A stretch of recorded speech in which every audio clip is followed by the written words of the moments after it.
What is up, guys and girls? Hurricane Liz here, and in this video I talk about how to calculate your shipping. It's something a lot of people have been asking for. How do we do this for two-step Walmart, Liz? Well, today in this video I give you a couple of my tips and tricks on how to go about this and how to almost ensure that you still have over 20% profitability in your store with the two-step method, which incidentally will rarely get you suspended and hardly ever get you terminated. So this is something you definitely want to listen in on. I'm super fired up for this video. I hope you're fired up.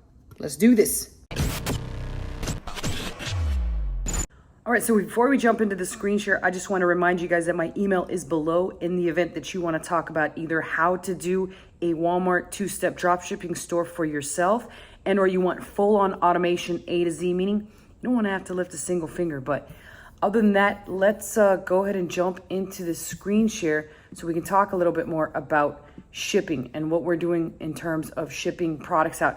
What is two-step after all? That was a question that I got the other day going. I thought I'd thoroughly already explained that, but I'm going to be fast and furious in this explanation because the purpose of this video is not that. It's to explain to you and show you how you would go about and calculate shipping and how realistically speaking, you can still turn a 20% plus profit margin if you just pay close attention to what I talk about in the video. But first, what is two-step? Essentially, standard dropshipping is pretty much you have a customer on Walmart, you're selling on Walmart, and you decide to purchase the product from Amazon, ship it to the customer from Walmart. They end up getting an Amazon box, an Amazon receipt, and they're ticked off. So they could complain and eliminating your account in some instances or eventually. However, the way that two-step alleviates that problem, alleviates from you having to go through all that shit, is by creating a middleman warehouse, which can be yourself. It could be yourself at your house. It could be a third-party warehouse you employ, and or it could be a middleman that intercepts the package, repackages it, eliminating the Amazon package and the receipt, and sends it out in a blank type of package. And again, it will seem as if the package came direct from Walmart, so there are no complaints and you get a legit tracking number, not like the version that we talked about earlier. Okay, so for shipping, we use this program called ShipStation, which connects to the post office, UPS, DHL, connects to a lot of third-party places, and it'll give you a calculation for what you'll have to pay shipping-wise. And I'll show you some examples here in a minute.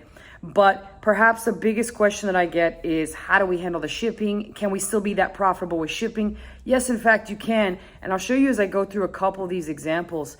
You'll see this particular product right here. These were never shipped out. These were, I just left them on there so I could show you. These were cancellations on an account that we do have. So let me show you the ones that have been shipped. Okay, so we're here in the ones that have been shipped. And if we start to look at each of these, you'll notice that this particular product was shipped with UPS. It was Ground Saver and the cost was $9.56. If we go to the next random one, we'll see that this one costs $8, also UPS. Let's see if we can find one that was shipped by USPS. This is also UPS, $9.89. Let's take a look at these booty wipes. I know people are probably like, booty wipes, what the F is that? $10.20 for booty wipes. Damn, ladies, you all paying a lot of money for booty wipes. That's pretty crazy. So most of these shipped with, these definitely will be USPS. So we got USPS first class mail. You'll notice the weight size is 12 ounces and the cost is $4.69. Now this went from Deerfield Beach, Florida. So it didn't go that far. That's hence the reason that the cost was so cheap.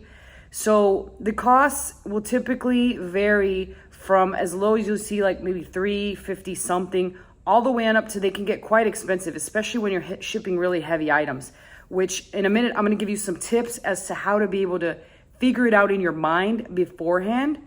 And that's more or less because you want to have an idea of what it's going to cost you. That way you can calculate expenses. Now, I do obviously encourage you to, you're going to have to make some calculated guesses. You can also take a look at what the weight is on Amazon.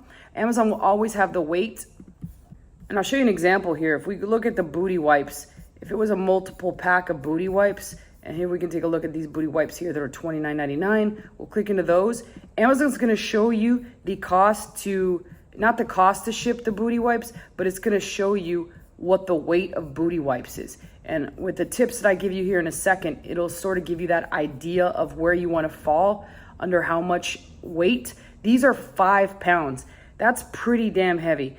What that equals out to is you're gonna have to pay a shit ton, pardon, no pun, or pun intended, a shit ton to ship those booty wipes. So you're gonna need a lot of booty wipes to clean up that kind of mess, and a lot of money to pay for shipping. So what you wanna do is you wanna have an idea by looking at the product details here on Amazon, and either you can do that or you can have a separate column in your spreadsheet for your VA to populate so that you know ahead of time what that weight is and understand what your cost could be.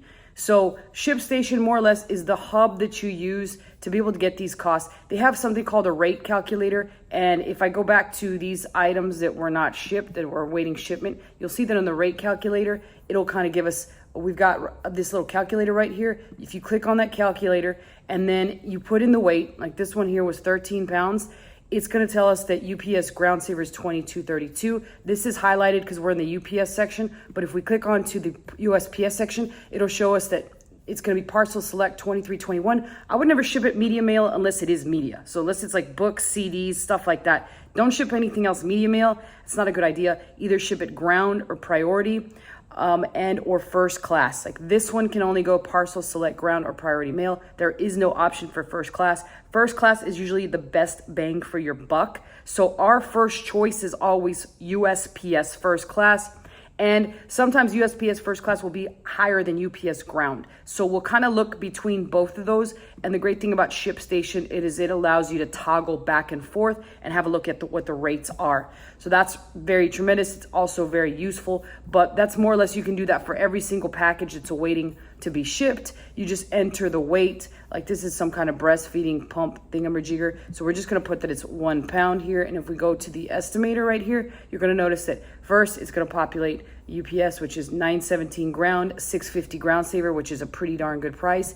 And right here, it's select ground 903 and priority mail. So clearly right here, we would ship with UPS ground saver if it meets our handling time deadline. So we'll talk about that here in a minute. But let's go ahead and get into the first tip that I want to give you. Essentially, the rules that we like to follow is we try not to ship anything over 1 pound. 2 pounders are pushing it, but anything under 1 pound, we can almost guarantee we're going to get a pretty solid rate with either USPS or UPS, and more than likely it will go USPS. The other thing that we do want to look at is in the event that it's really big. Like I've got some blinds sitting here that got a return that were just way too freaking long. They're like 50 inches long. That's going to be a pain in the ass. That's going to be a lot more expensive. So you want to pay attention to weight as well as length. That's a real good way to start off by making an assumption as to what you would ship. And again, Amazon tells you both those with the dimensions right here as well as the weight.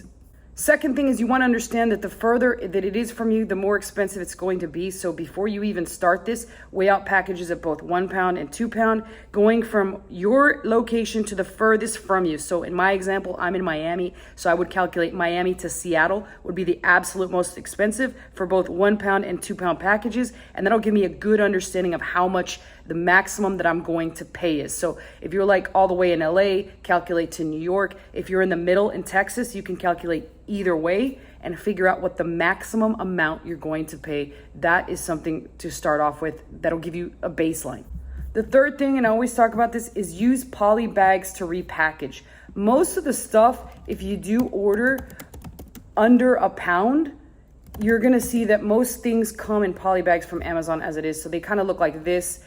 And I like to use these black ones because those seem to be a lot higher quality. But I like to use these poly bags only because they make it very cheap, as little as 20 cents. Actually, as little as 10 cents, but they're about 20 to 10 cents. They range in that cost. That'll add the cost to your shipping. I hardly repackage with boxes. If I notice something comes with a box, I'm almost never ordering it again, especially if it's over 1 pound. However, there are some instances where you will need some boxes, so I usually like to have those on hand just in case. If you guys need me to do another video about what size box, I will do that in another video. Just let me know in the comments below, and I'll kind of let you know what our most common use sizes of boxes are. Now, the next tip is you're gonna make mistakes. So there's gonna be some times where you're negative. We've done this quite a bit, and all that basically tells us is we need to adjust and cut those products off next time. If you're making mistakes like that, then it's a good thing. Even if you end up negative for like a couple days, just learn the ropes and then adjust, and then you'll steadily see that you're increasing into the profitable. And then the last and final, possibly most important tip, always be aware to change your handling time so that you're giving yourself an extra amount of days to send that out. Since you've got that extra step and you're gonna have to be shipping essentially twice because Amazon ships it to you and you reship it out, you're gonna need extra handling time in order to make sure that every package arrives at the customer on time. So make sure you do that and be aware of that. And that's pretty much it for this. Again, my email is below in case you want to jump on a call and talk about either doing this for yourself and or having it done for you A to Z, the lazy man's way. I'll be on deck to be able to help you with either of those. But other than that, questions and comments go below. I always personally answer those, and I'll see you guys next time.